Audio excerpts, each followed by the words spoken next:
she speaks about the mob and what is a mob, and this is something that will become increasingly important in this book as we get further into it. The mob, she says here on page 107, is a group in which the residue of all classes are represented. This is what makes it so easy to mistake the mob for the people, which also comprises all strata of society. So the people and the mob are both all strata, but the mob is the residue. It's the people who have been left out, the superfluous people in many ways. And thus the mob comes to hate society. So she continues, for the mob hates society from which it is excluded, as well as Parliament where it is not represented. Plebiscites, therefore, with which modern mob leaders have obtained such excellent results, are an old concept of politicians who rely upon the mob. The mob can be led by great leaders, demagogues, who speak for the people against the elite, against the parliament, against society. And so she says on page 108,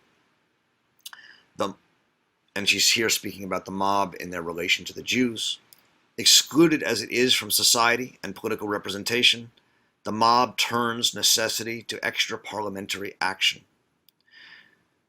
It is not interested in simply parliamentary or legislative action. It goes beyond that. It is inclined to seek the real forces of political life in those movements and influences which are hidden from view and work behind the scenes.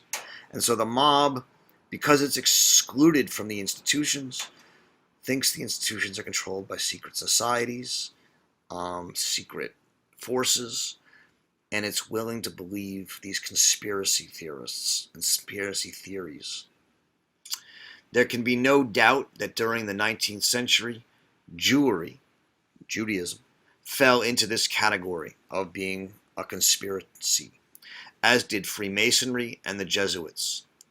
It is, of course, utterly untrue that any of these groups really constituted a secret society bent on dominating the world by means of a giant conspiracy. Nevertheless, it is true that their influence, however overt it may have been, was exerted beyond the formal realm of politics, operating on a large scale in lobbies, lodges, and the confessional.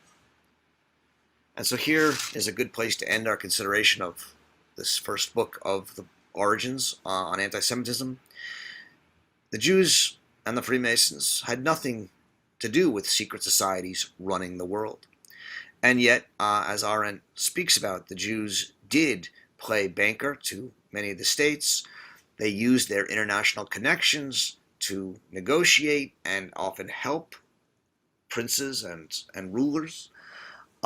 They were, in a sense, involved in a kind of non-elective politics. And they became associated with the corruption of the nation state to that regard. Again, not to blame the Jews, but to understand that there were reasons that the Jews were selected.